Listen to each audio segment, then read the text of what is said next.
Hello and welcome to Fast Review Switch, a sub-series of the Mad Men Big Finish review series. Compared to those ones, myself or a co-host will talk about one particular Big Finish release. For these ones, I'm going to talk about multiple ones that I think don't warrant their own video, but I want to give my thoughts on anyway.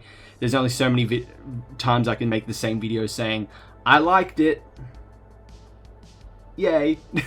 So at least condense, even though I'm kind of going against the YouTube algorithm of just make more videos, but I don't care.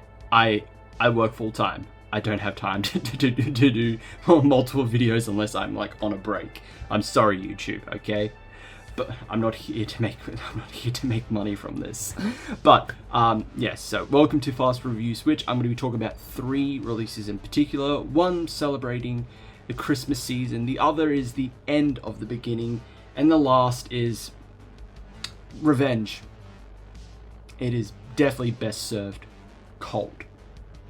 I think I butchered that phrase.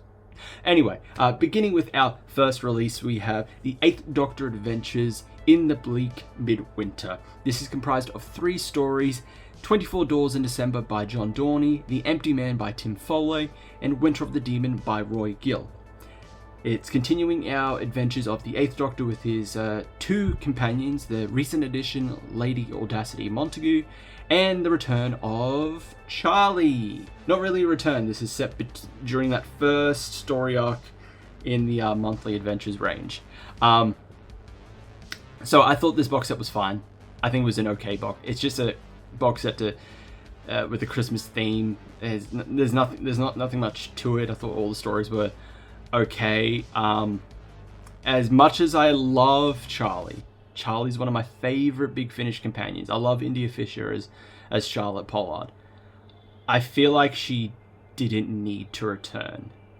I feel like it kind of takes the spotlight away from Audacity, who is our new companion.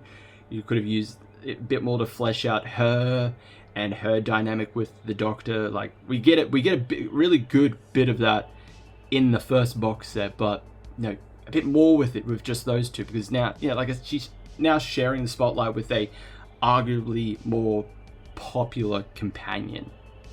This would be, I don't know, I feel like this is if you decided to have like here's our new companion, I don't know, here's our new companion Graham. If we took like, I don't know, Graham from 13's era and have him with the Doctor, but also bring back, I don't know, Amy Pond or like Rose Tyler or Donna again, like someone who's arguably a more popular companion, and it's like, okay, now they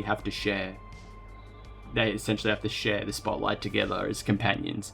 I don't know, but overall, I think it was okay. It's an okay box set. So 6 out of 10 for it. Next up is The War Doctor Begins Enemy Mine. This is the 6th and final release in the War Doctor Begins range. It is also comprised of 3 stories: The Hybrid's Choice by Ajaz Awad Ibrahim, I apologize if I butchered that, Fear Nothing by Mark Wright, and Exit Strategy by Matt Fitton. This is a good box set.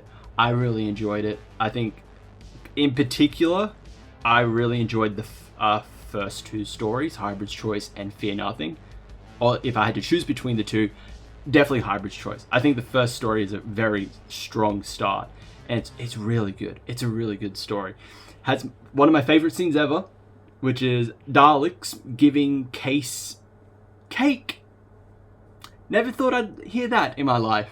And them explaining how they made the cake, what it's made from. It's just peculiar and funny. But I really enjoyed this box set. My main criticism of it, though, is that it doesn't feel like this is the end.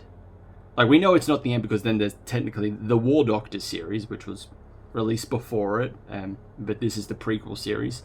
And I've heard inklings, I don't know whether it's true or not, as I haven't listened to any of the interviews or the Big Finish podcast, etc., saying that apparently they are going to continue the War Doctors. It's just going to be rebranded.